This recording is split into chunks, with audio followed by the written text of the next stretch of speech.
Good morning, everyone. The Subcommittee on East Asia and the Pacific will come to order.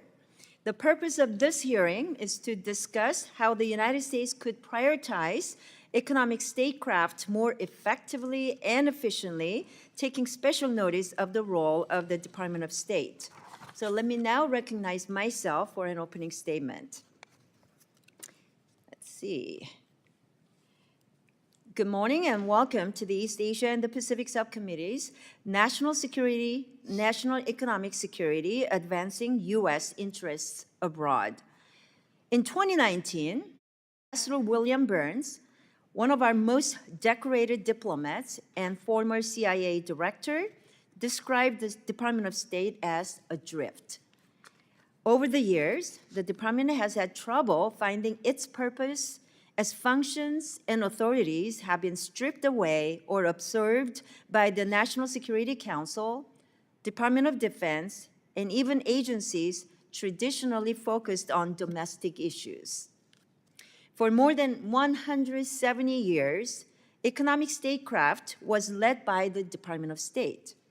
This changed in 1961 when President Kennedy sought to expand the administrative state, pulling functions and authorities out of the department to create new agencies and organizations, including the United States Trade Representative, which would be responsible for conducting all U.S. trade and investment diplomacy.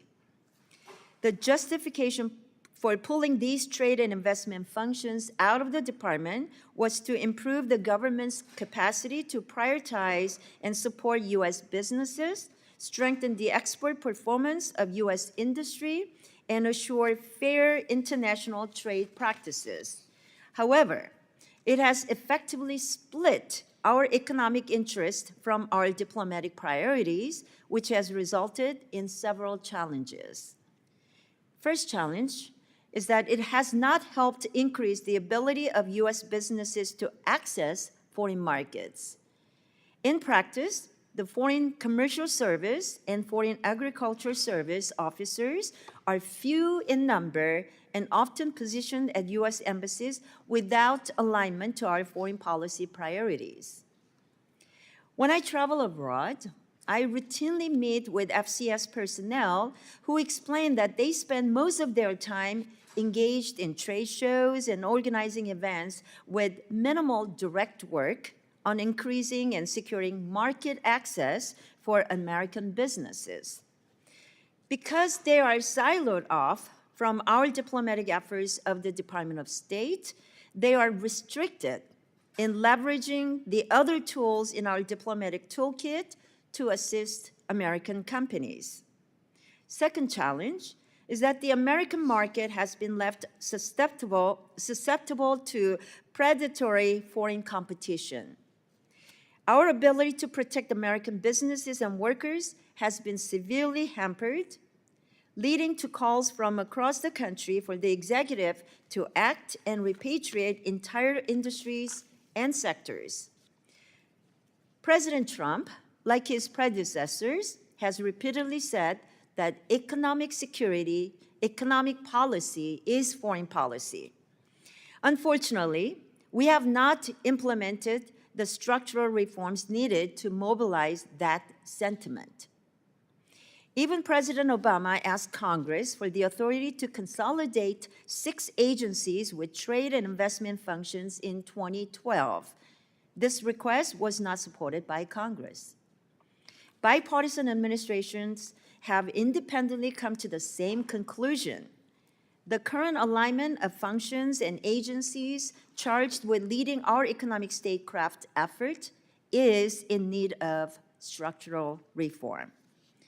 I agree that economic security is national security, and the key question we'll be asking today is, what structural reforms are necessary to reflect this prioritization? So we intend to answer that questions in our committee's first comprehensive state authorization legislation that we will be doing in more than 20 years. So let me now recognize Ranking Member Ami Bera for your opening remarks. Thank you, Madam Chairwoman. And I also just want to recognize and appreciate that in our conversation setting up this hearing that we set up a bipartisan panel. So do appreciate that because, again, market access, helping our companies be successful around the world is not a Democratic or Republican agenda item. It's something that I think we all care about. I appreciate the witnesses. Obviously I've gotten to know Wendy Cutler and Matt Goodman over the years, and I've had the pleasure of working with you, and certainly look forward to hearing from the Republican witnesses. I've said this a lot. Had I had a magic wand, we'd go back to 2014, and we would have had TPP in place, and we would have had a framework for the movement of goods and services. We're not there yet, so we are where we are. I do think it's incredibly important for us as we go through a State Department authorization process. This is not exactly how I would have gone about reorganizing the State Department. I would have done it in a slightly different way than President Trump has chosen to do it, but we find ourselves with an opportunity to think about what a 21st century State Department would look like, what 21st century tools of economic engagement, economic development, of trade, of tariffs would look like, and where that's best housed. I know in our analysis, as we've talked to others, I do think it is incredibly important to have economics as part of the State Department, to have representatives around the world within our embassies out there promoting U.S. goods, products, working with our companies to help them navigate foreign markets and so forth. I also think it's very important as we watch these tariff conversations unfold, that we take it as an opportunity perhaps to remove tariff barriers. Again, this isn't exactly how I would have gone about doing it. I certainly would not have targeted countries like Australia, where we actually have a trade surplus, close allies like Japan and Korea, but I am happy that the president is prioritizing some of the Indo-Pacific nations as first places to enter into negotiations. And having just returned from Korea, having some real interesting conversations, I'm happy that the U.S. Trade Representative is in Korea right now, engaging in some of those, have had conversations with the Japanese and others. Also, I think there's a unique opportunity with the ASEAN nations. We had dinner a few weeks ago with the ASEAN ambassadors, and they're looking for guidance here in terms of how to approach this. But there's a very real recognition from the Southeast Asian nations that they don't want the United States to leave these markets. So I do think there's an opportunity there. Lastly, I think some of the important things that were accomplished under the Biden administration were programs like the Mineral Security Partnership. These are important programs in the sense that as we look for redundant supply chains, so we're not solely dependent on a single source, in this case, Beijing and the PRC, it is an opportunity for us to work with like-valued allies like Japan, Korea, Australia, to build redundant supply chains for these rare earth elements and critical minerals. I think you need State Department diplomacy to help negotiate a lot of these deals and so forth. So, I think we should be very careful in dismantling, some of this expertise. And lastly, I would say, while IPEF was not exactly how I would approach trade, I think digital trade is incredibly important to what we do economically. I think, getting a digital trade, digital services deal done that doesn't disadvantage U.S. companies, U.S. technology companies where we're dominant is incredibly important. I think, again, in these trade tariff negotiations and conversations, I think there's strong bipartisan support for us to get a context and some digital trade, digital services trade framework done. So again, I look forward to hearing from the witnesses and from your expertise. Thank you, and I'll yield back. Thank you, Ranking Member. The other members of the committee are reminded that opening statements may be submitted for the record. We are pleased to have a distinguished panel of witnesses before us today on this very important topic. First, Ms. Elaine Dezenski. She's a Senior Director and Head of the Center on Economic and Financial Power at the Foundation for Defense of Democracies. The center produces actionable research and policy proposals to address global economic threats, illicit finance, and supply chain vulnerabilities while promoting the forceful use of economic power to advance American interests. She has more than 2 decades of experience in government, industry, academia, and international organizations, building and expertise in economic statecraft, supply chain resilience, illicit finance, anti-corruption, and national security. Thank you for joining us. Dr. William Norris, Associate Professor, is an Associate Professor of Chinese Foreign and Security Policy at the George Bush School of Government and Public Service at Texas A&M University. He's also the director of the Economic Statecraft Program, where he focuses on the strategic relationship between economics and national security. He's a recipient of the World Politics and Statecraft Fellowship by the Smith Richardson Foundation. Thank you for joining us. Ms. Wendy Cutler, Vice President at the Asia Society Policy Institute and the Managing Director of the Washington, D.C. office. In these roles, she focuses on leading initiatives that address challenges related to trade, investment, and innovation. Previously, she spent nearly 3 decades as a diplomat and negotiator in the office of the USTR, working on a range of bilateral, regional, and multilateral trade negotiations and initiatives. Thank you for joining us. Lastly, Mr. Matthew Goodman is a distinguished fellow and director of the Greenberg Center for Geoeconomic Studies at the Council of Foreign Relations. He leads the RealCon, Reimaging American Economic Leadership Initiative, exploring the U.S. role in the international economy. Prior to joining the council, he served as the Senior Vice President for Economics and Simon Chair in Political Economy at the Center for Strategic and International Studies. He was also the Director for International Economics on the National Security Council staff during the second administration under President Obama. Thank you so much for joining us. Now, the committee recognized the importance of the issues before us, and we are so grateful to have you here to speak with us today. Your full statements will be made part of the record, and I'll ask each of you to keep your spoken remarks to 5 minutes in order to allow time for member questions. Let me now recognize Ms. Dezenski for your opening remark. Chairwoman Kim, Ranking Member Vera, members of the subcommittee, thank you so much for the opportunity to testify. It's an honor to be here today. The United States has too often responded to serious geopolitical challenges in an unserious way, failing to prepare for either crises or opportunities and poorly employing one of America's most potent weapons, our economic power.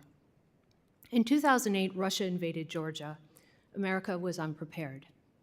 In 2014, Russia invaded Ukraine and illegally annexed Crimea. Again, America was unprepared. In 2022, Russia again invaded Ukraine and started a war that killed hundreds of thousands of soldiers and civilians. Somehow, once again, we were unprepared. In each case, our economic power was either underutilized or disregarded. Sanctions, when they came, were ad hoc, incremental, and did more to push the war into a stalemate than to bring peace. Poorly enforced export controls led to blatant evasion, and leaky oil caps gave rise to a shadow fleet flotilla. Russia is not the exception. The Arab Spring blossomed and died without meaningful U.S. economic support. Venezuelan elections were stolen, and a handful of officials are sanctioned. A coup overthrows democracy in Myanmar, and America's enormous economic power sits idle. Over and over, the U.S. responds to global crises with a fragmented toolkit. A sanction here, an export control there, disconnected, delayed, and diluted. Still, we have unmatched strengths: the world's reserve currency, deep capital markets, innovative companies. And yet we spread our economic power across dozens of siloed agencies without a central strategy or command structure. Technology isn't maximized, enforcement isn't prioritized, intelligence isn't operationalized. Now is the ideal time to change this. We are in an economic moment of opportunity that we haven't seen in 80 years. We need to seize this period of trade awakening to elevate economic statecraft as a key tenet of U.S. foreign policy and driver of national security. We can no longer treat adversaries and chaos agents the same as allies and rule followers. To push back, we must use the power of our markets to defend our markets by creating a near global economy. American capital and consumers should not be open to every rogue nation or evil empire.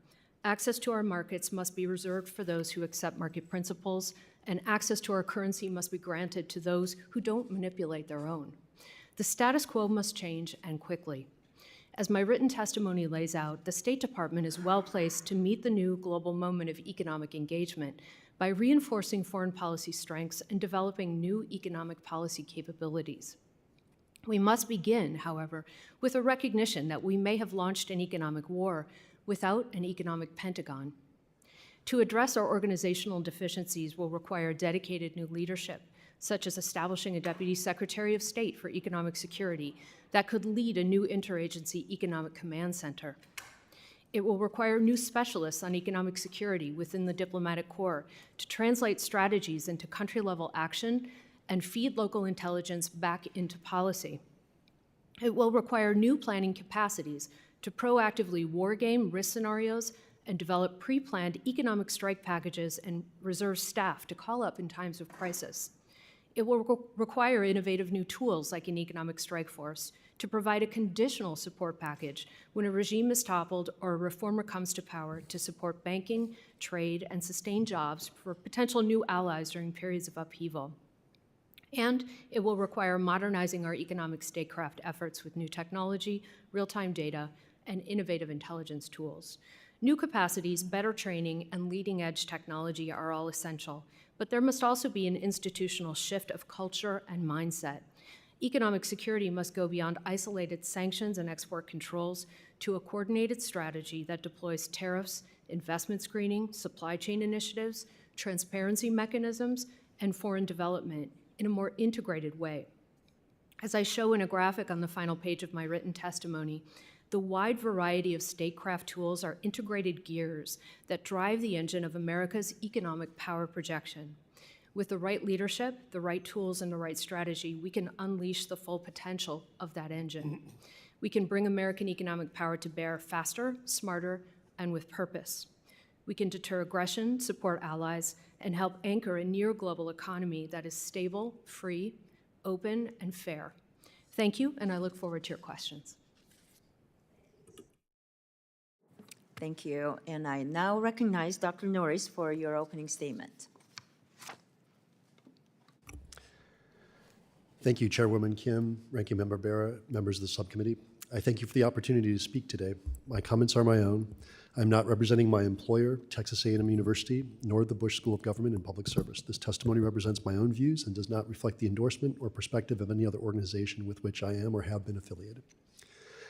I'd like to cover three topics in my oral testimony today. First, I'm going to provide an innovative definition of economic statecraft itself, which I hope will be constructive.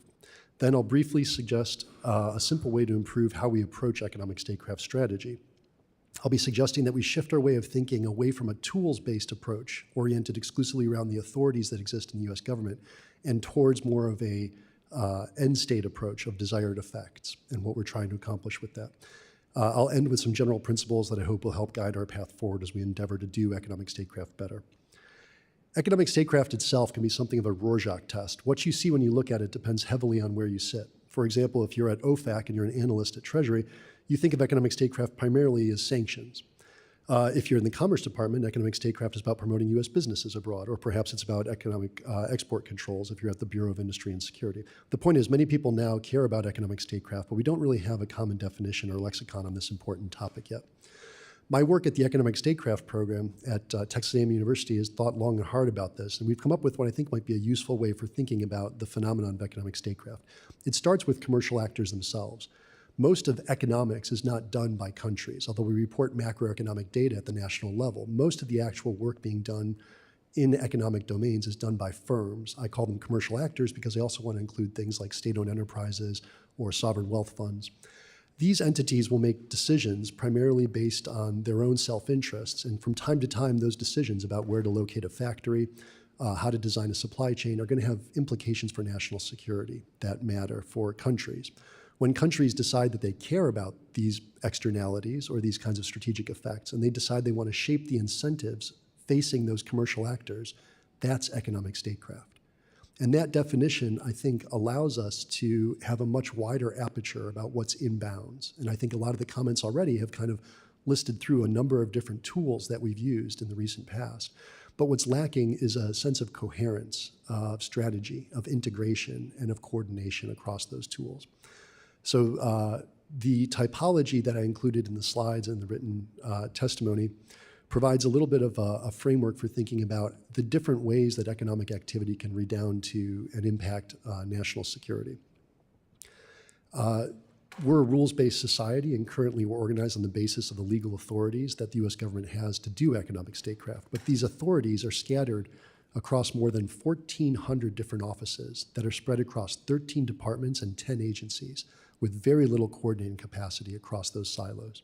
Most parts of the US government lack the ability to do any kind of economic statecraft campaign planning, contingency modeling, strategic forecasting, any kind of meaningful economic analysis from a statecraft perspective or an evaluation of impact. So there's very little capability to kind of do that coherently in a strategic fashion today. Instead of this tools-based approach, I suggest organizing ourselves around the desired strategic effects as a better way to do economic statecraft. Those are those 6 externalities that I kind of walk through in the written testimony. In conclusion, I'd like to suggest a few key principles that I think might be constructive to help guide us as we endeavor to more effectively design mechanisms by which to do economic statecraft. In many ways, we're embarking in uncharted territory for the United States. As we proceed, I think it'll be well served to keep efforts grounded in longstanding values and principles that have been a key part of the US success story. Here's a couple of them as I see them. The first one is we have to work with the American private sector, not against it. A lot of the sanctions paradigm inherently pits interests that the commercial sector are going to have against the wishes of government. And that's just fundamentally a conflictual kind of relationship. Second, our national power ultimately derives from US economic growth and innovation. Increasing long-run productivity gains is really the key to succeeding in any international competition of a duration. Third, we need to be very careful about industrial policy, protectionism, or other sorts of market-distorting measures, as these can easily become politically ingrained, and they could lead to inefficiencies and a failure to innovate in the long run. Fourth, government initiatives are most effective when they are focused simply and directly on addressing market failures. And lastly, I think it's important for us to be humble. We're going to try out a lot of things. The stakes are just too high for us to simply do nothing in the face of the challenges that you've already heard about this morning. As you proceed, I would suggest building in the capacity to reevaluate and explicitly take stock of whether things are working or not. In my written testimony, I've also included a number of specific ideas and recommendations for how we might think about enhancing the USG abilities in this domain of economic statecraft.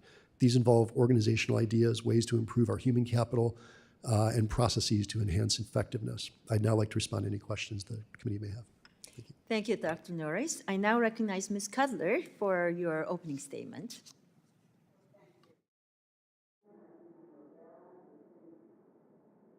And distinguished members of the subcommittee, thank you so much for inviting me to testify before you today.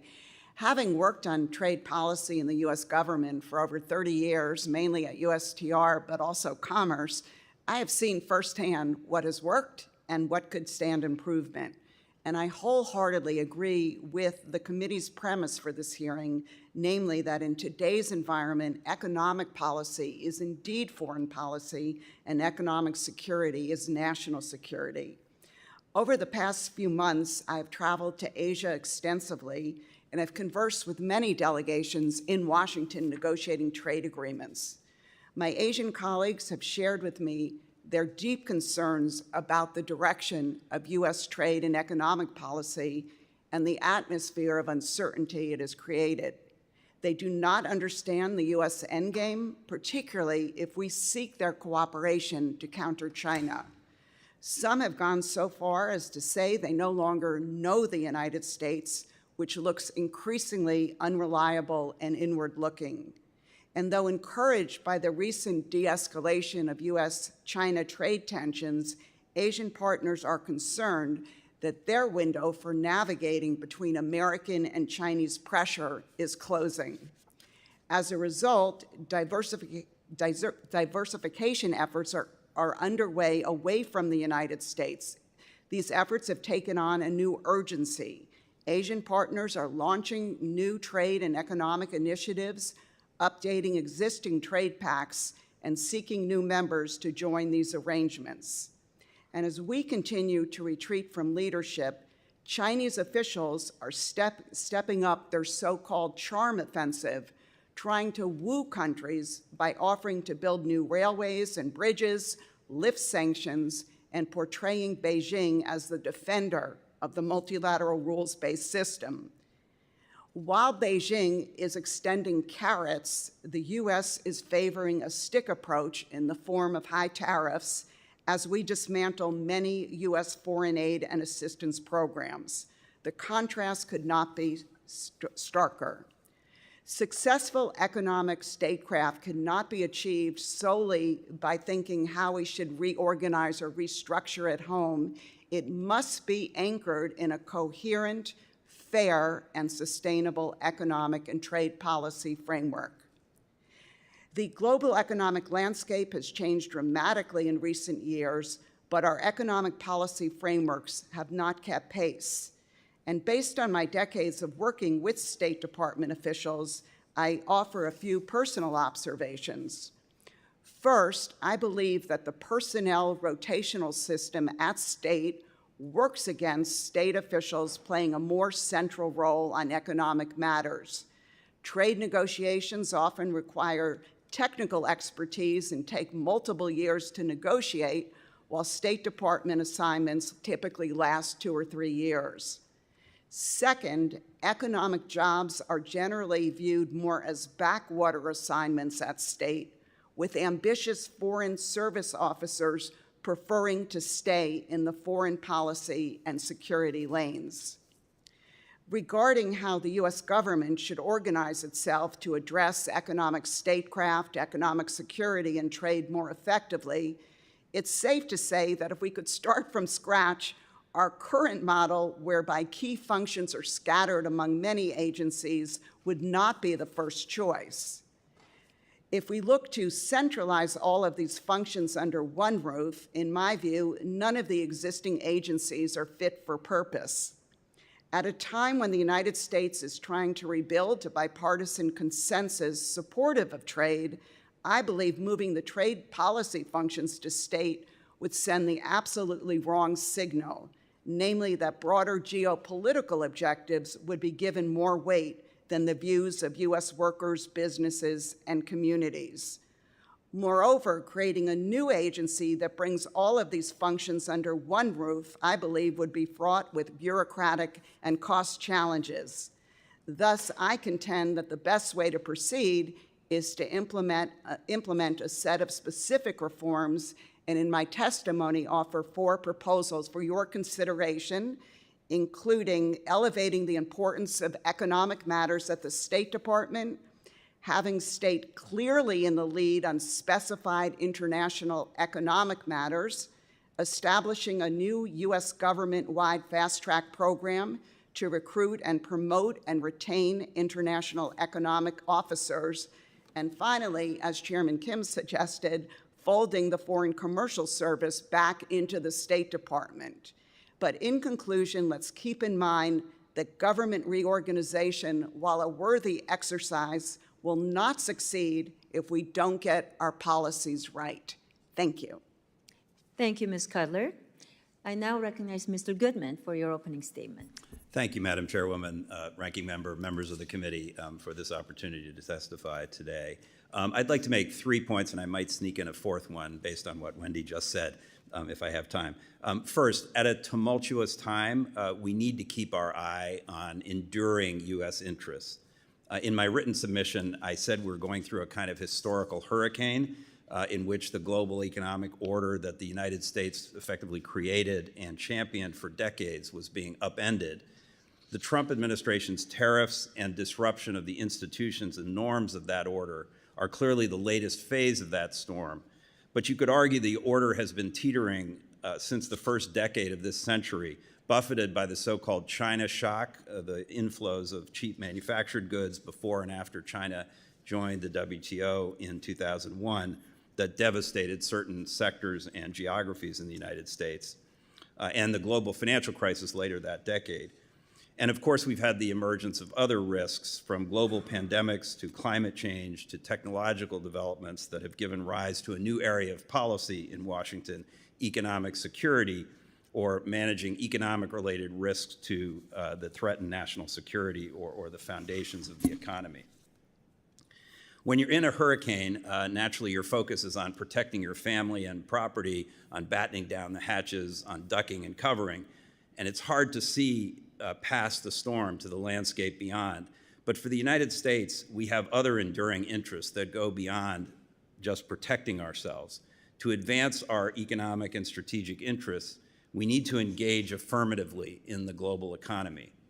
Economically, we need trade and investment, fair and resilient trade and investment, to tap into the 3/4 of the global economy and 95% of consumers located outside the United States.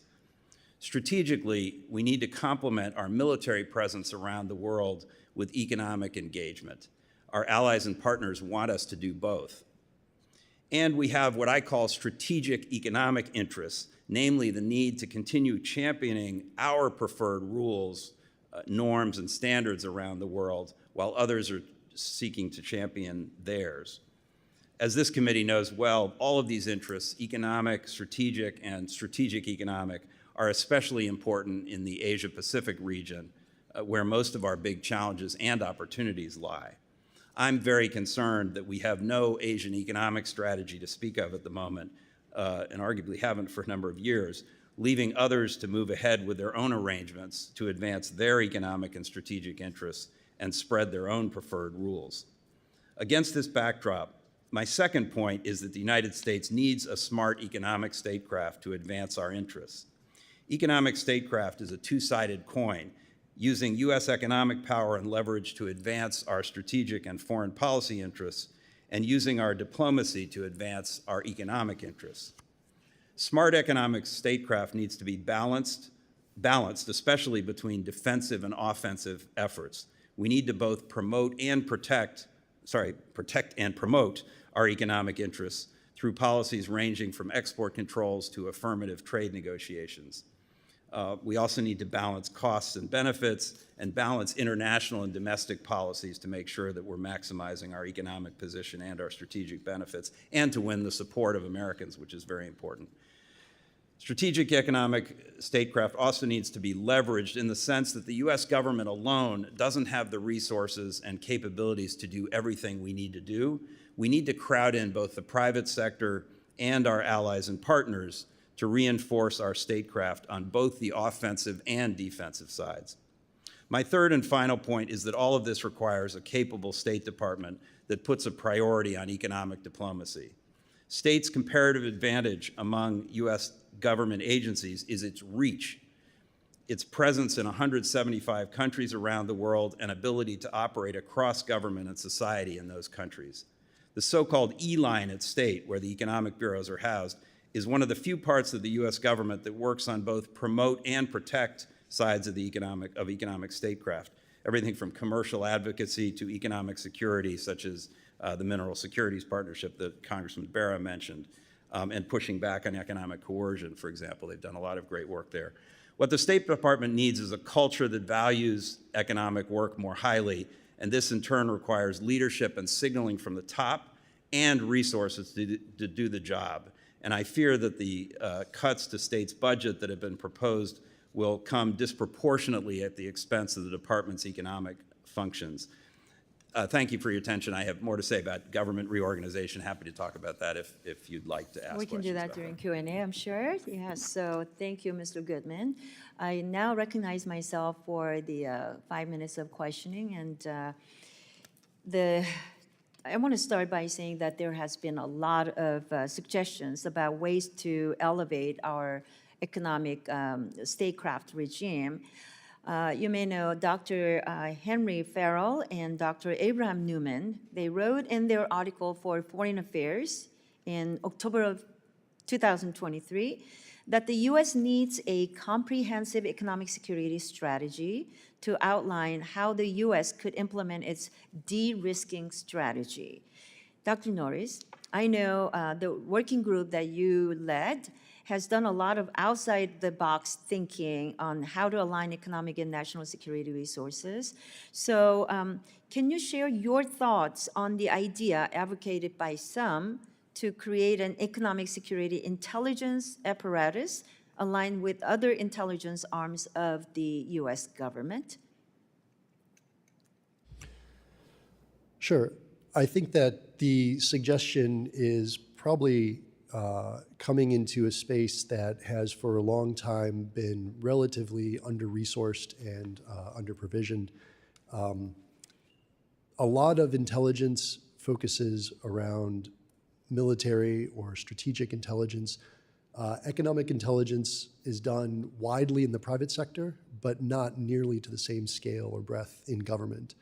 And so I think that there is potentially a positive contribution to be made around building out our capacity to be able to do economic security intelligence. The comment about Farrell and Newman's work, I think it's pretty emblematic in political science because it tends to conceive of economic tools of national power through a relatively coercive lens. And I agree that that's an important part of how these things work, but it's not the only part. And it may not necessarily even be the thing that the United States is best at. So I'd encourage the committee to think more broadly and holistically about economic tools of national power. Thank you. Thank you. You know, should Congress consider reviving the Office of Technology Assessment that provided legislative branch with scientific advice? What is your thinking on that? I am not a technical specialist, so I always find technical advice to be very constructive in a policy domain. I think that it's useful in terms of informing good policy. It provides that kind of information flow back and forth. Well, let me go to Ms. Dezenski. In April 2024, you wrote an article published in the FDD website. I think the title was "Economic Security is National Security," in which you seem to support the idea of creating a new Economic Security Council to be used as a referee to mitigate the disputes between the NSC and NEC. Is that still your view, and how do you feel about Economic Security Council idea today? I do think it's still a good idea to have that strong interagency engagement and the ability to close the gap across the siloed organizations and regulatory authorities and policies that are being used right now. So I think we need that more than ever. Thank you. The department has struggled to find its purpose as its most important authorities and functions have been absorbed by other agencies, as I mentioned in my opening remarks. This is especially true when it comes to our economic statecraft. Presidents Obama, Trump, both made efforts to move USTR, and President Obama proposed to consolidate it with 5 other agencies, and President Trump said it should be absorbed by Commerce. So there is bipartisan belief that USTR's current independent status is undesirable. Dr. Norris, where should USTR reside? And I would like to ask Mrs. Dezenski to also answer the question, should international economic statecraft be led by a single agency? And if so, which agency should lead it? Can you both tackle that? Sure. So USTR plays a very important role in spearheading trade efforts on the part of the U.S. government. I think what's missing has been the ability to integrate that into a larger strategy and security strategy. At various times we have integrated it. And so I think that when we think about where it ought to live and what functions it performs, I think it needs to be considered under the larger umbrella of strategy and how that role feeds into U.S. strategy, whether it's to expand free trade agreements or to constrict them. All those things kind of matter from a strategy perspective. Thank you. And I'm going to give some time. Thank you. With respect to who should lead on economic statecraft, I think there's a leadership role across a variety of organizations, tools and authorities, as I mentioned in the testimony, but I do think there is an opportunity for State Department to take a lead coordination role. It just feels like the time is right for this. It has to reside somewhere. The interagency process is valuable and meaningful, but there needs to be leadership that connects strategy to operational implementation and coordination. And because we are now in what I think is a full-scale pivot to an economic security power projection era, that is foreign policy now. So I believe it makes sense to create a leadership function within State Department. Thank you. Let me now recognize Ranking Member for your 5 minutes of questioning. Thank you, Madam Chairwoman. Just kind of listening to the opening statements of the four witnesses, I actually think you guys agree on a lot more than you disagree upon, and I think that's going to be incredibly important because we are at a pivotal moment where we're rethinking what national security, global security, economic security looks like in the 21st century. And it's a simplistic view, but the 75 years post-World War II, I do think the United States, put together an economic framework that benefited the entire world, created relative peace and prosperity, and at times disadvantaged us. But again, being the dominant economy in the world, I think we could do that in those 75 years, rebuilding Japan, creating a natural competitor, but also a stable democracy. Watching South Korea go from one of the poorest countries in the world to the 10th largest economy in the world and a natural ally, stable democracy. Rebuilding Europe, through the Marshall Plan, but also creating relative stability on the peninsula. And I'd argue, 2 decades ago, 3 decades ago with China, the approach was the same, thinking that, okay, if we normalize trading relations, China would create a middle class, entrepreneurial class, and you could argue in 2010 that they were on that path. But today it's very different. I mean, Xi Jinping has, taken China into a very different direction. I think some of that is rethinking where we are, but I also think the internal politics of the United States have changed, where the base of the Democratic Party was the working class union workers in the middle of the country. That formed the base of a lot of Donald Trump's victory right now. And, it is interesting to hear me as a Democrat sometimes be more of a free trade person than some of my Republican colleagues. Again, there's just a recasting.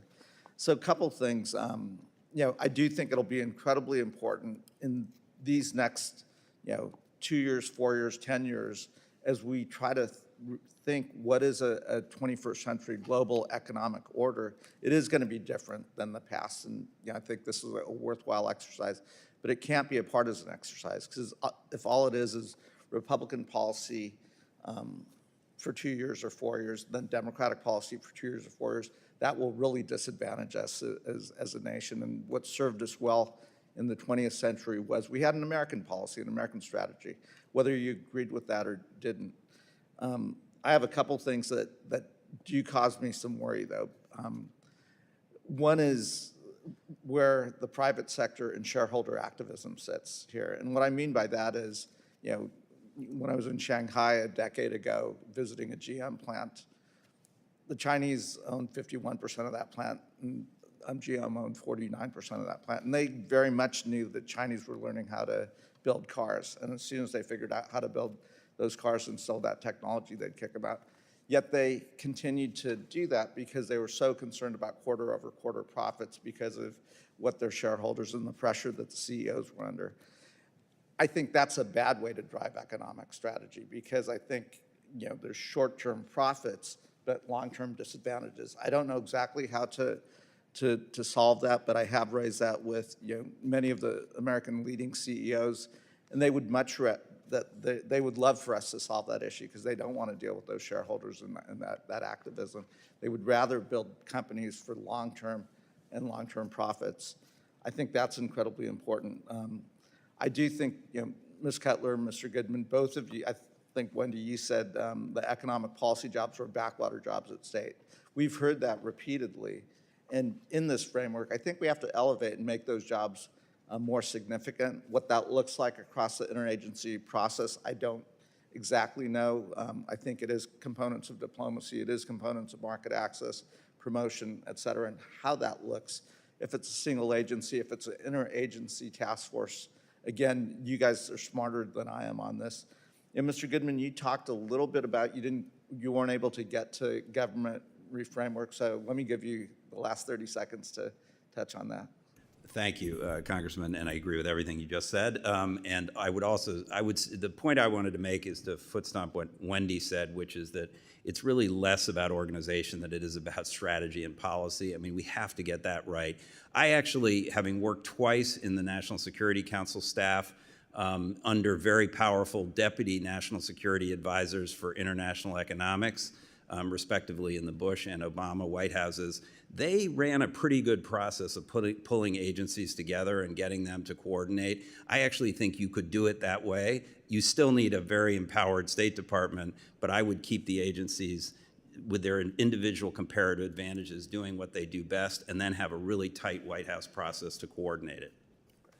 The gentleman's time has expired. I recognize myself now for 5 minutes, and as I reflect on the insightful testimony of all of our witnesses, I want to make an initial observation.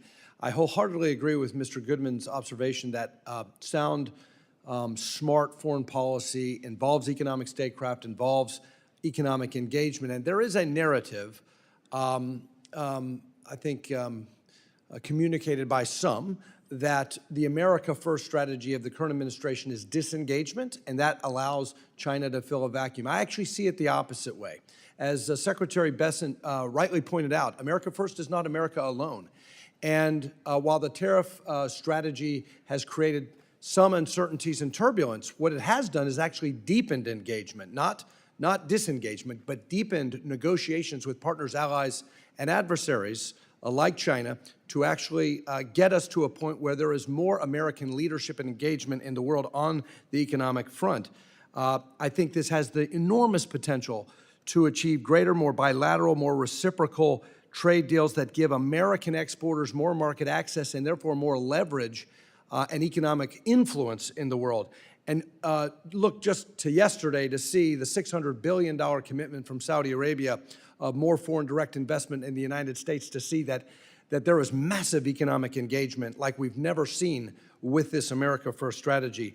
Let me ask Dr. Norris a question about what Mr. Goodman says is smart economic statecraft.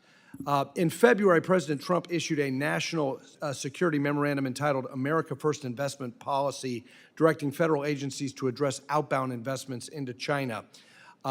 I think this is smart economic statecraft. I think it's very smart to stop financing Chinese military-industrial complex companies. I also would say, though, I very much appreciate, Dr. Norris, your pointing out that we should not try to fight the American private sector, that our national power ultimately derives from U.S. economic growth and innovation, and so we need to be careful about mimicking Chinese industrial policy. We should counter China not by becoming more like China, but by being the best version of ourselves. Our advantage, I always say, is that we're capitalists and they're communists. And so they misallocate capital, and their industrial mercantilist policy is not what we want to emulate. So can you speak about what is the right way to screen and stop investments and capital flows into China that threaten our national security, while at the same time adhering to our free market cross-border capital flow ethos? So I think this idea of outbound investments is an important topic. I think that you're exactly right when you say we need to do us better and not try to copy what they're doing or try to mimic exactly what they're doing. The way I think about this is these kinds of investment flows are going to generate things that matter for national security. So what can we do better on this? We have to be specific and precise in saying, here's why this is bad for national security. It doesn't be public, but somebody needs to know, and they need to be able to do that analysis. And then they need to be able to have mechanisms that allows us to put a stop to that kind of behavior, because it is going to be detrimental to U.S. national security. I think this dovetails with something that Ranking Member Barra also talked about in terms of the key to U.S. success for most of the 20th century was that we found a system that was able to have other countries' pursuit of their self-interests redound to America's best interests. That's the secret sauce. That's what we are after today, I think.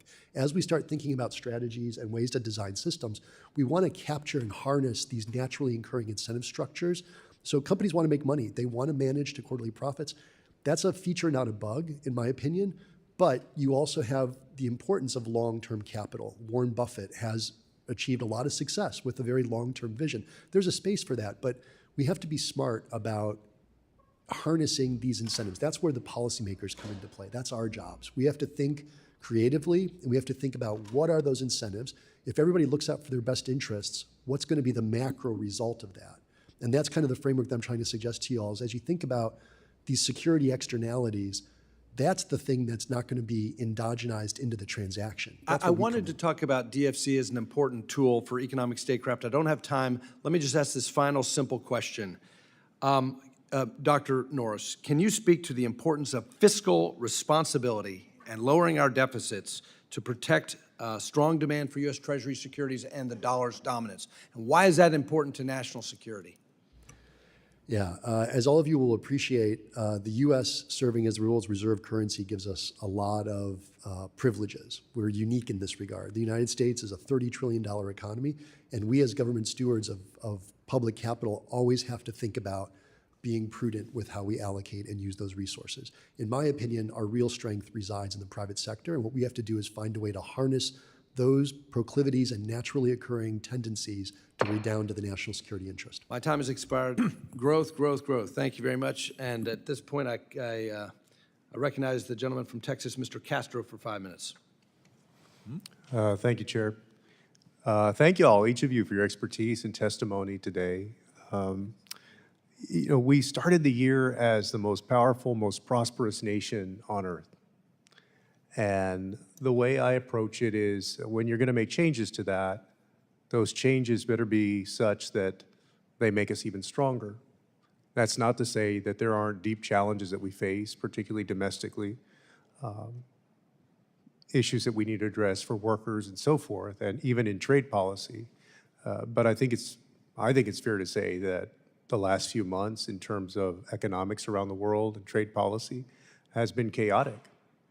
I remember when President Obama was in office, one of the critiques of the American business community of his presidency was the uncertainty. Everybody was using that word, the uncertainty. Well, if that was uncertainty, this is chaos. With tariffs changing from day to day, a million different negotiations supposedly going on with different countries. And one of the effects, as I have had meetings with embassies and with foreign leaders, is that the world is starting to move around us. And Ms. Cutler, you mentioned diversification, and I imagine you meant diversification. Countries are diversifying their own economies and their trading partners. And I want to see if you would speak to that a little bit with respect to Asia. And the fact that as to them, from their perspective, not our perspective, but to them, as we become a less reliable trading partner and economic partner, what do they do? Well, it's not only that they're viewing us as unreliable, but they're also viewing us as no longer as interested in the rules-based trading system. And so I think both of those factors are motivating other countries to become less reliant on us and work with countries where they have common interest. And frankly, for many small and medium-sized countries, a strong WTO, for example, is in their interest. What we're seeing now, though, is countries forging new agreements and expediting negotiations that seemed impossible just years ago. So, for example, the UK and India just 2 weeks concluded an agreement that was under negotiation for many years. We've seen now the European Union express interest in somehow aligning itself with the CPTPP, something that for years they said they would never do. And we're also seeing other countries express interest in either joining the Regional Comprehensive Economic Partnership or CPTPP or different digital agreements. And ultimately, as all of these agreements are being forged without us, we are disadvantaged. We do not get those benefits. And so I think this trend is very concerning, and I hope that we can work together to find a way to convince our partners that we want to engage with them, we want to seek win-win agreements, and that we still see merit in a rules-based international order. No, absolutely. And I think it is fair to say that this has been a kind of shake-up. But the world is not a snow globe. Things don't just go back to exactly where they were once everything settles down, right? I'm the ranking member on the Western Hemisphere Subcommittee and was meeting with folks from Mexico who said they're pursuing a free trade agreement with Brazil, for example. And so you see different regions of the world trying to come together in their own ways. Mr. Goodman? Yeah, I totally agree that this is really the problem, that we used to write rules, get others to agree with our approach to rules, standards, norms of international economic behavior, and that was very much in our interest. Frankly, it was in their interest too, but it was ultimately in our interest, and we're giving up that by not having some kind of more affirmative offering of our preferred rules, including, by the way, I meant to say earlier to Congressman Bera's point, in the digital space. I think that's really critical, where we pulled out of an effort to try to get people to agree to our preferred digital rules. So we need to do more of that, or others are going to make other arrangements. In my 20 seconds, other witness and quick comments? I'll just say that, from my perspective, that the rules-based system is broken. The global trade order is no longer something that we have been able to manage, and the problem behind this is China. And this requires a reset of significant magnitude. Why? Not only because we need to rebalance trade, but because we need to free our defense industrial base from dependency on Chinese supply chains, and we need to move towards real wage growth and productivity in this country. And we won't get there if we continue to be in this deficit orientation without a rebalancing of trade. My time's up. I apologize. Thank you, Mr. Cash. You know, during my travels and visit with our embassies abroad, we always, in a bipartisan way, express our appreciation for the work that they do to represent our U.S. interests. But I have also been unimpressed with the efforts made to assist American businesses in gaining market access and competing on an international level. So I want to ask all panel, what inhibits our current export promotion regime from producing the results that our companies and constituents desire? Let's start with you, Mrs. Dezenski. Sure, thank you. Well, first and foremost is the ability to be competitive. So I think we need to do a better job at providing some incentives through EXIM, for example, and export financing. We need to be better cheerleaders for U.S. companies abroad. We need better terms of engagement, which is what at least some of this tariff negotiation is about, opening up foreign markets in ways that were not open previously. So we need to do a much better job in terms of setting the conditions for American companies to be successful abroad and to be able to compete in what is a fair and open market. That is not what we have now. Thank you. Mr. Norris? Dr. Norris. Yeah, I agree that I think that there's a lot of variation by country teams. In my experience, I think that some countries do this really well and others don't. And so studying that variation, why is it working somewhere, why is it not working somewhere else, would be a useful way to proceed. The thing that I would suggest is you might find in those places where the country teams are really killing it is going to be a very close working relationship with the major industries and sectors and private sector players that have opportunities in their host nations. That's probably not coincidental. Informal mechanisms, a lot of what we're doing today, I think a number of the other panelists have talked about this, we're using these workarounds to get past some of the institutional design failures that we're currently enmeshed in. So that would be something else to kind of pay attention to. Thank you. Ms. Cutler? With respect to export promotion, I think this is an area where State Department could play a more effective role, particularly in our embassies abroad. And I think this gets back to the whole notion of looking at the Foreign Commercial Service and the State Department's economic offices. I think if they were merged, then there'd be a lot of synergies to help promote exports. But also, look, we need an infrastructure to help us promote exports. It's one thing just to advise companies, But, you know, our companies are competing against financing that other governments are giving their, you know, their private companies. And again, that puts our companies who are incredibly innovative and competitive at a disadvantage. So I would urge the committee to look at those structures as well. Thank you.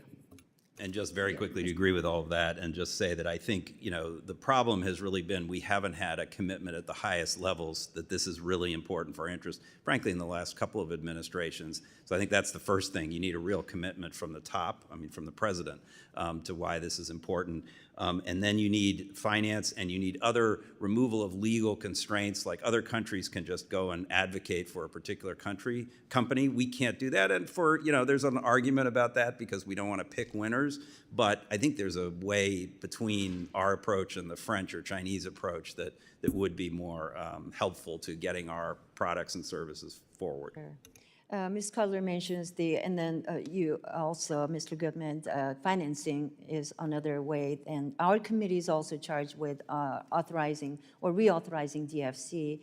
So we will address that issue. But other than, in addition to that, what suggestion do you have to improve our export promotion regime? I want to ask Mr. Norris and Dezenski to also address that as well. Yeah, I think that capital provision is an important dynamic here, not least because we're dealing with an unfair playing field often. There's either a different risk appetite or a different cost of capital. One of the things, again, I don't want to sound like a broken record, but I think it is really important to think about how we can be good stewards of public resources and crowd in private capital. So things like Ex-Im, when they think about being able to take some of the riskiest tranches off the table and then the rest of it looks commercially viable. That's the way to kind of get good leverage and good maximization when we think about those resources. Over. I would just add that I think we need to focus on the U.S. ground game abroad, and that's about bringing together all of the capacities that we have in key markets of interest to us, where we see the big opportunities to expand our manufacturing and export opportunity. There are a lot of them, but we don't really have a game plan. Thank you. Let me now give the podium to Mr. Olszewski for your 5 minutes of questioning. Thank you, Chair Kim, to our ranking member Bera for holding this hearing. It's actually a good follow-up to an outstanding roundtable discussion we had just last week with some of our Pacific Island ambassadors discussing partnerships and strengthening those in the region. My takeaway was the overwhelming consensus was that region wants the U.S. to show up. They want us to be there, even as they see what I think is a global retreat. And again, they were concerned about the on-again, off-again tariffs from the administration. In some ways, it reinforced the point made by my colleague, Representative Castro, about you know, the world is still moving. So appreciate all of your testimony today on that front. That roundtable specifically touched on two issues I hope to focus on with my time. One is the mounting debt crisis being driven partly by Chinese lending practices, as well as strengthening economic growth through a pact modeled on something like AGOA, the African Growth and Opportunity Act. We know that China's extensive lending policies on Pacific Islands has resulted in unsustainable debt burdens. Tonga, for example, relies heavily on international loans and is currently saddled with more than $100 million in debt. To China, that's about 20% of its GDP. Not a one-off story. Over the past 20 years, China's become one of the largest lenders in the region, and often governments then face an impossible choice. Do we cut spending on critical services, or do we default on our loans and risk access to future financing? So we know that this is possible. We need to show up and support our businesses, to the chair's point. Actually, there's a great company in my home state of Maryland doing great work. It is a company called InventWood. It's a supplier of climate-resilient building materials in Frederick, Maryland.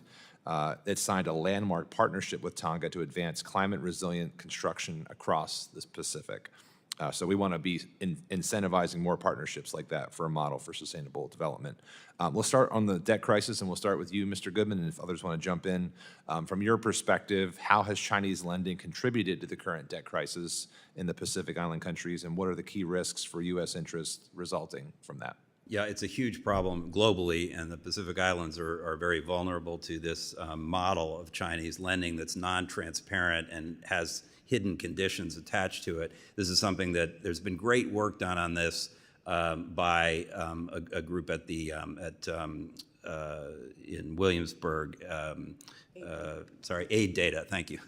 Aid Data and also the Center for Global Development here in Washington have done some great work on trying to expose the contracts and the terms on which China is making these lending. I think that's one thing that more transparency would be helpful. I think we also need to find a way through diplomacy to try to pull China into some of the international arrangements like the Paris Club, even if we have to rename it because China doesn't want a club that was set up without them in it originally. But we need to get them at the table to help with some of the resolution of these debts. And it is an absolutely critical issue. But the final thing is the U.S. has to also offer some alternative. And I haven't said the word DFC myself, but just since others have mentioned it, I should have said it's really important that we reauthorize the DFC, give it more muscle power, let it fix this equity scoring problem, and make it a more capable organization. Because at the end of the day, that's what the Pacific Islanders want. They want us to have a better offer. Yeah, and I think we all agree on the reauthorization. Any other points on that one? I have a second question, a trade question on the AGOA-like trade pact that could signal, I think, a new commitment to the region and its growth. What would, and this can go, we can start with Ms. Cutler, and again, we'll open it up if there's time. What would the economic benefits be for the Pacific Islands and U.S. businesses from a trade agreement modeled on AGOA? And what sectors hold the most promise for expanding trade, and how can we better incentivize more public-private partnerships like we mentioned with Inventwood back in Maryland? Well, I think you raised an excellent suggestion, some kind of AGOA program for the Pacific Islands, because countries like this, as Matt said, and you said, they very much want us to show up. They want to work with us, but they need some benefits, right? And so even though these programs provide unilateral benefits, they also very much provide an opportunity for continued connectivity and cooperation between the United States and these countries. So I think that's a model that's worth looking at. I have 20 seconds if any of the witnesses wanted to chime in. Yeah, I was going to say, I think that your comments raise some awareness around making sure you understand what the partners need. What are they looking for? So listening to what is going to be resonant for them. And also this idea of building capacity, being able to have that transparency around these debt agreements. These are all things that are going to reinforce good governance, I think are going to play to our strengths. The key really is the commercial viability, particularly with the Pacific Island nations, and some of them struggle with that. Thank you all. Madam Chair, I yield back. Thank you. Thank you. Let me recognize Rep. Moylan for his 5 minutes of questioning. Thank you, Mr. Chairwoman. While national security is often dominated by military sectors, the economic domain has historically been the strongest tool in shaping international affairs. So, sitting on this committee in armed services, I fully understand the importance of national economic security's role alongside traditional military power, but economic tools don't often get the bureaucratic limelight. By advancing our cutting-edge technologies and building more resilient supply chains, the United States continues to build peace through trade deals and deter bad actors through sanctions and tariffs. As the U.S.-China trade negotiations become increasingly high profile, we can't talk about national economic security without addressing the relationship with the People's Republic of China. While we've already implemented export controls on PRC, the U.S. must do more to maintain our leadership in key industries like cyber, quantum technology, and AI. Ultimately, the PRC's unilateral decision-making structure makes many of its economic policies expedited and reliable, making it hard for democracies like the U.S. to compete. So the United States is faced with unique problems. How can the U.S. economy, diplomacy, outcompete the PRC while maintaining our values? And as Guam sits closer to Asia than North America, I can certainly tell you my appreciation for working with our foreign partner nations. Large partnerships with organizations like ASEAN or smaller free trade agreements have continued to demonstrate the willingness and success that comes with less constrained economic policies.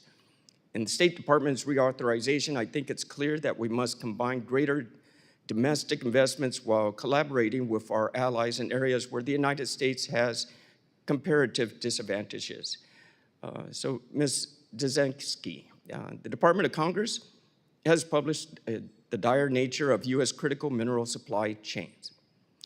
With regard to our supply chain reliance on foreign sources, what diplomatic tools and instructional changes do you think could properly address our dependency issues?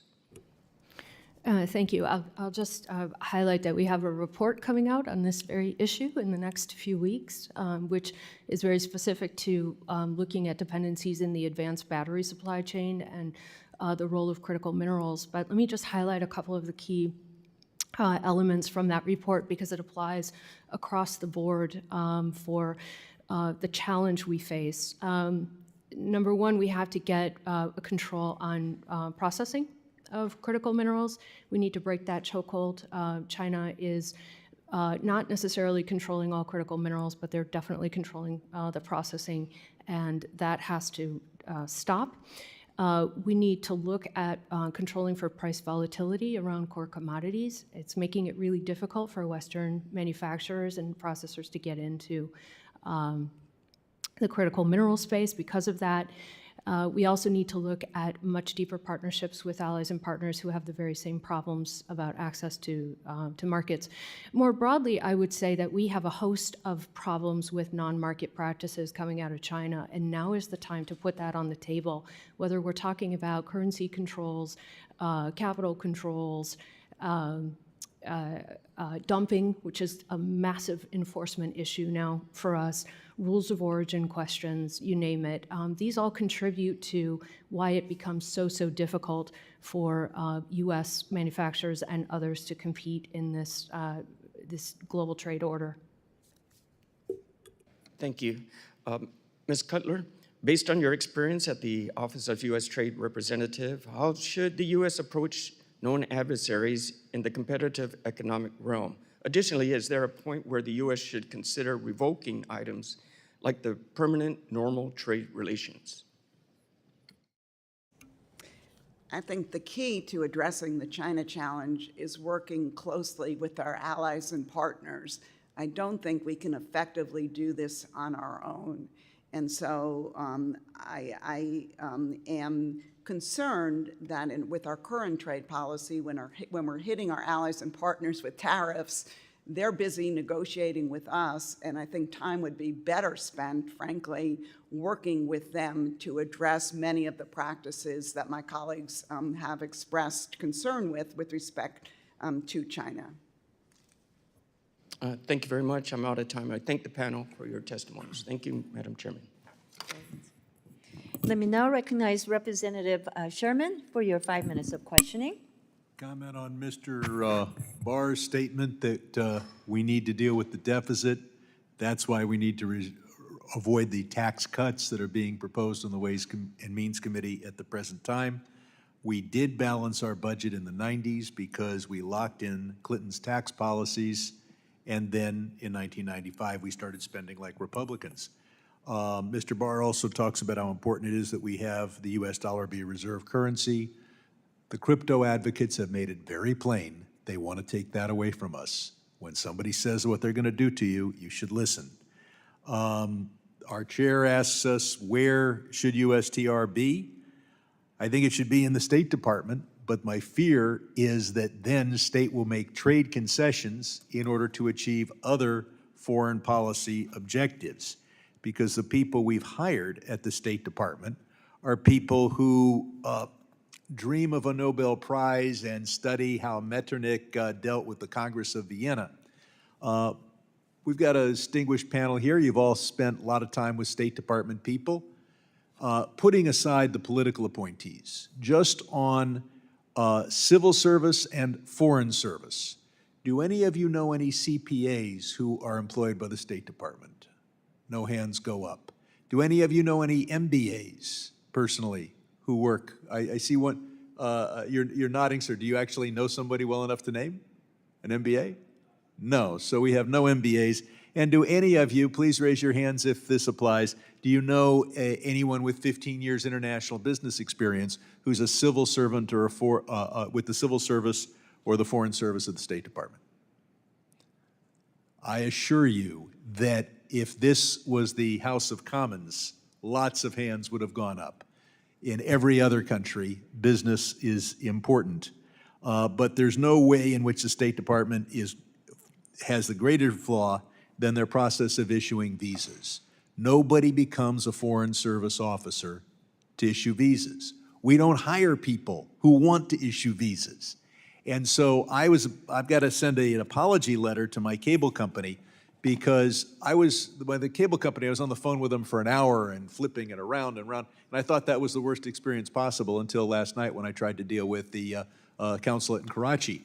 The process that we put people through to get a tourist visa or a visa to come here and buy our products shows that we don't care about tourism, we don't care about products. Ms. Dezenski points out that we've perhaps started an economic war without a Pentagon. There's only one thing worse, and that's if you have your general being bought off, the way Benedict Arnold was bought off. We've got this $400 million plane. Not since the Greeks left a gift outside the walls of Troy have we seen such a bad gift acceptance. We're going to have to disassemble the plane looking for bugs. Then we're going to have to outfit the plane with the most advanced communications device. And then we as a government don't own the plane. It's owned by Qatar, and they're going to transfer it over to the Trump Foundation. But more important, perhaps, is the $2 billion Abu Dhabi has announced they're going to put in the Trump stablecoin. That is, at minimum, a $2 billion interest-free loan to the Trump organization. And then finally, we have Trump coin. We can put up the chart.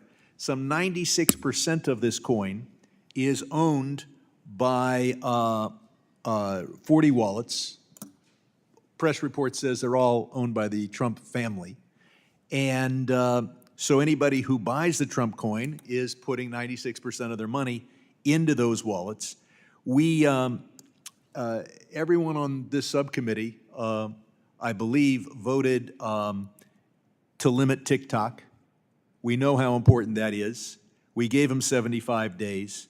And now I would like to put on the record an article from yesterday's New York Times. Tiny company with China ties announced big purchase of Trump cryptocurrency, and an announcement that $300 million is going to be put into those 40 wallets by an entity with ties to TikTok that the entity itself has 8 employees and no revenue, but they've been able to raise $300 billion from mysterious sources in a tax haven country.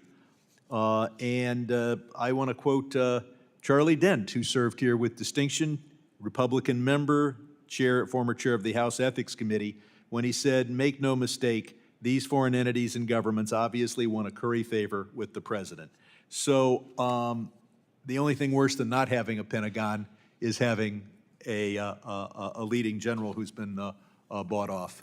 And with that, I think my time has expired. Thank you, Rev. Sherman. I think we're going for another round of questioning. So let me first ask the next few minutes, if Mrs. Dezenski and Dr. Norris could answer the question of if you can assess the economic vulnerabilities of the United States to China, and what should the United States do to take more active steps to limit those vulnerabilities? And if so, what policies can you recommend? Thank you. I would point out a couple of major vulnerabilities, one which I mentioned, which is the dependency of the U.S. defense industrial base on Chinese parts and Chinese technology. I think that's something that is untenable for us and needs to get rectified. How do we do that? We have to look deep within those supply chains to understand where to pull out that vulnerability and either bring production home or transfer that to allies and partners through some sort of ally shoring. There are critical dependencies on Chinese magnets, certainly on critical minerals coming from China. These are harder to solve, but we need a game plan, and that also needs to include some very targeted innovation. The defense industrial base and the, let's call it the U.S. industrial base writ large is beginning to merge. A lot of the advanced technologies are the same, whether we're talking about manufacturing drones or manufacturing computers, et cetera. A lot of the inputs are the same. So we also need to think differently about these dependencies and how to get to that. In terms of what else we can be doing to highlight those vulnerabilities. This is where we need a lot more of that trade analysis and economic analysis that I highlight in the testimony. We need to have an all-of-government understanding of where these vulnerabilities are and then start applying the tools to call out where, for example, Chinese economic coercion may be stealing innovation from the U.S. and forcing us to fall further behind. Yeah, I think I would classify the U.S. vulnerabilities to China in this domain of economic statecraft as being, there are some that are acute, that are sort of in the near term, in the next 6 to 12 to 18 months. And then there's another set that are longer term, this idea of creating alternative orders that exclude the United States or have an alternative center of gravity. So I think those acute ones have gotten quite a bit of attention. Items like when China's the unique source of key inputs, things like for some pharmaceutical precursors. The list, I think, is well known to this committee. And what to do about that, I think the thing I like to do about this is stockpile if your competitor is subsidizing. I like buying at below market prices, and I'd like to buy a lot of it if it's something I feel like I need for a rainy day. Diversifying to partners and allies. When you have complementarity that exists among trusted partners and allies, China has a scale that's going to be, in certain areas, difficult for the United States to match unilaterally. And that's where I think partners and allies could really benefit the United States. And then, of course, bringing it in-house. And some of this is going to be able to be brought in-house, particularly if you're concerned about security externalities and if there's very clear reasons to be worried about stuff. But I do want to couch my remarks in a broader concept that the US and the Chinese economies are the world's single largest two economies. And 30 trillion and 18 trillion, there's a big gap before you get to number 3. These two are deeply integrated today. And there's a small portion of that integration that has direct national security ramifications. And that's what we should really be focusing on, particularly in the acute time frame. In the bigger time frame, if there's a real desire to decouple, that's another sort of conversation, another strategy. Is that ultimately in America's best interests? I think is a conversation we ought to be having as a nation. I don't necessarily have the right answer for you this morning on that. Thank you, very helpful. Let me now ask the ranking member to ask questions. Great, thank you. We do find ourselves at a pretty interesting time, and I would agree with each of the witnesses that the rest of the world, whether it's Europe, countries in Asia or elsewhere, are trying to figure out where the United States is and what our strategy is and so forth, and that's creating some uncertainty. But in my interaction with, again, in my travels abroad, but also with ambassadors here in the United States, there's also a deepening recognition that they don't want the United States to leave. And I would say, particularly in Southeast Asia, they recognize that they understand the terms by which China does business, and they want a robust U.S. presence there as an alternative partner. And they also, while we're not, our trade policy, economic policy, isn't just based on benevolence. Much of it, again, in that 75 years post-World War II was benevolent, didn't disadvantage our companies, didn't disadvantage our economy, certainly opened up markets for our companies, and we did very well in that construct, but so did many of the other nations that share similar values to us. And I think that creates an interesting opportunity for us as well, because while they don't like the uncertainty, and I do think most countries around the world appreciated the rules-based order that we had put in place, I think there's a growing recognition that American economic policy is changing a bit. And, again, I'd go back to my 13 years in Congress. We all would have guessed TPP would have, trade deals were never easy. Didn't get across the finish line, and we saw in the 2016 presidential candidate. Both candidates turned against TPP. I would have thought, the renegotiation of,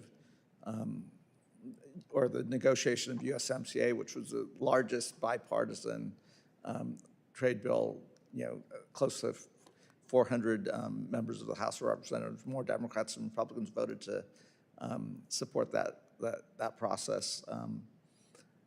Would have thought we'd then say maybe we build off of that. Again, we're in a much different place with, I'd urge President Trump to say, okay, if you have issues with Mexico and Canada, you've got a renegotiation coming up. Let's use that as a vehicle by which to address some of this. And then, the orthodoxy around tariffs and what that looks like. Again, President might take this as a compliment. He's been incredibly disruptive. I think he's using a very blunt instrument, a blunt tool, but it is getting everyone's attention. I would hope that we on this committee, we in Congress, along with the administration, as we start to approach this, I can't undo the past, but what does that context look like moving forward? I also think the pandemic was a real wake-up call for not just the United States, but most of the world, because of the real dependence on, whether it's the pharmaceutical sector and APIs, protective equipment, rare earths, et cetera, just exposed tremendous vulnerabilities that we have. And if we were to get into a direct confrontation with China, those vulnerabilities, we're seeing it a little bit around the tariff conversation and the trade conversation with China. But it does expose real economic and national security vulnerabilities that not just us, but others have. So the reason why I talk about things like the Mineral Security Partnership, and which again I think is a really good idea, but I also think how we approach trade and economic development in the 21st century is probably going to be more alliance values driven with partners. And what I mean by that is I think we should work with the Koreas of the world, the Japans of the world, the Australias of the world. If we, rare earth elements aren't super rare. It's just, as you pointed out, Ms. Dezenski, the processing of these, it's a dirty business, and I don't know if we're going to do that in the United States, but we ought to go into Malaysia or Vietnam or places that would be willing to do it and build those markets. And we don't have to do that by ourselves. I would say we should do that with like valued allies that want these redundant supply chains. Australia certainly has expressed an interest. Now, it may cost us a little bit more, and I think that's something that we'll have to try to address. Dr. Norris, I certainly think it's a great idea for us to have a national stockpile of these critical earths, and that is something that we as Congress should explore with the administration of creating that stockpile so we don't have those vulnerabilities. It's going to be different, and again, I will just go back to my supposition, which is this can't be a Democratic or a Republican strategy. This has to be an American strategy, and I think an American strategy in concert with countries that share similar values of the relative open markets, relative democracy, freedom, because it's not a given what the next 75 years looks like, who dominates those 75 years. But I do think, again, in my travels, my conversations, the actions of the first 100 days of the Trump administration have shaken a lot of countries around the world, but it also has brought them to the table to say, hey, wait a minute, we may not like what America's doing, but the last thing we want is America to leave our markets. I'd be curious just quickly if you feel like that's characterizing it in the right way, and maybe we'll start with Ms. Dezenski. Just go. I do think that's the right characterization. There is a long-term strategy here, but there's also a lot of tactical back and forth right now that is probably causing some confusion. But I think what we're seeing now is the display of economic power in a way that we haven't seen it before. And whether we agree or don't agree with how the tools are being used, we do have an administration that's using them in some pretty interesting ways. I'll go back to an earlier comment that I do think it's time for a pretty broad trade reset, and we need to think about it holistically and ultimately getting back to this near global economy idea. So we box out the countries that don't want to participate in a free and open market, and To your point, we ally shore. We ally shore where we can. We bring home production where that's required and necessary. We do that. And where we can't do that, we work with allies and partners. Dr. Norris. Yeah, I'm going to agree with a lot of what you said, and also what my fellow panelists are saying. I think the United States does enjoy a significant incumbency advantage for having written a lot of the international rules of the order. I don't always think that we're taking full advantage of that opportunity. And I think that when we think about this competition, it's important to maintain flexibility, the ability to adapt. We have to be able to do us better. We are an incredible nation that has incredible capabilities. And when we think about how we're going to compete, we're not going to compete because we're going to mimic and do something that they're doing and try to make it fit for us. We have to think about what are we good at? And that's why I come back to innovation. I mean, we can completely change a paradigm with our radical capacity to innovate in this country. We have to preserve that capability. That's really important in a long-run competition. I also think that your point about making this bipartisan, making it something that's not going to lurch from one administration to the next or one Congress to the next is really important. And this is a long-run competition that's going to have to be run in a series of sprints. And they're going to be 4-year sprints or 2-year sprints. And we need to find strategies that are sustainable politically, economically, and socially for our fairly partisan and fairly divided country right now. I think that's really important. And I just would also agree that the idea of having trade and economic development be somewhat contingent on similar shared values, I think makes a lot of sense. There's nothing that quite clarifies who your friends are than a pretty significant new challenge that you collectively face, and you have to sort of say, okay, who do I want to have on my side? And that's kind of the moment we're in right now. And I think we can, to your point, this is kind of a unique moment. We should try to capitalize on it as best as we can to position ourselves for success for decades to come. Ms. Cutler. I also agree with almost everything he said. And particularly, I do think there is an opportunity here, okay? But what my concern is, we may squander that opportunity. And this is such a critical time where, based on all our discussion this morning, our allies and partners are extremely important in order to work with in order to achieve our objectives. So my view is carrots and sticks. Let's keep those carrots in mind. I think to date, we've been doing a pretty good job competing with China for the hearts and minds of third countries. But I worry through heavy-handed tariff requests, win-lose trade negotiations, and then the dismantling of a lot of our soft power, we may squander this opportunity if we don't all work together, Congress, the administration, the private sector, to really double down on our strengths and work with our allies and partners. Yeah, a colleague and I are doing a project in which we've been talking to a bunch of trading partners, mainly through their embassies, a few capitals. And we actually started this before the election, and we were trying to look at sort of what U.S. really needs from its trading partners and what it's willing to offer, what it needs to offer to get them to give those things. The conversation has diverted to, a lot of this uncertainty and confusion around tariffs. But I take away the same point you do, which is that while people are disturbed and troubled by that, there's a demand signal. They want to work with the United States, maybe in a slightly different way than the past. They recognize it's going to be different, but they want our engagement. They want our market still. They want our products. They want our leadership. They want, maybe access to our innovation ecosystem, which is a sort of new thing that we may be able to, it's not new, but we could package it as a new offer.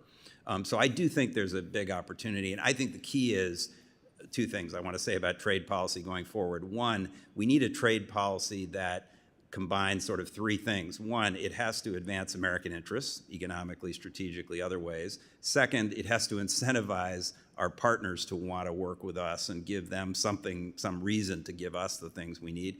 And third, it has to win the support of the American people, and that's really your job. But I do think the second point I want to make is it's really important for you guys to figure this out because in the end, if we don't have a trade policy that is embedded in law through you, it's not going to stick. It's going to be a house made of cards. You need the pylons dug deep into the soil, and that means you need legislated trade agreements, in my view.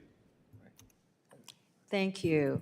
I think we all agree that economic policy is foreign policy. With that, our goal of this hearing was to evaluate how we can position United States as the center of the economic statecraft. So thank you, everyone, for engaging the members of Congress in a very, very productive conversation today. It really was helpful in assessing that our current economic statecraft is an incoherent network of more than a dozen agencies and organizations with many of the overlapping responsibilities. As the saying goes, when everyone is in charge, no one is in charge. And I think that is true of economic statecraft architecture now. So let me once again thank all of our witnesses for your valuable insights, the suggestions, the recommendations that you provided to us. We will definitely keep our conversation today in mind and take those suggestions in mind as our committee works to authorize the State Department. With that, the members of the subcommittee may have some additional questions to the witnesses, and we will ask you to respond to those in writing. Pursuant to committee rules, all members may have 5 days to submit statements, questions, and extraneous materials for the record, subject to the length limitations. So without objection, the committee now stands adjourned. Thank you.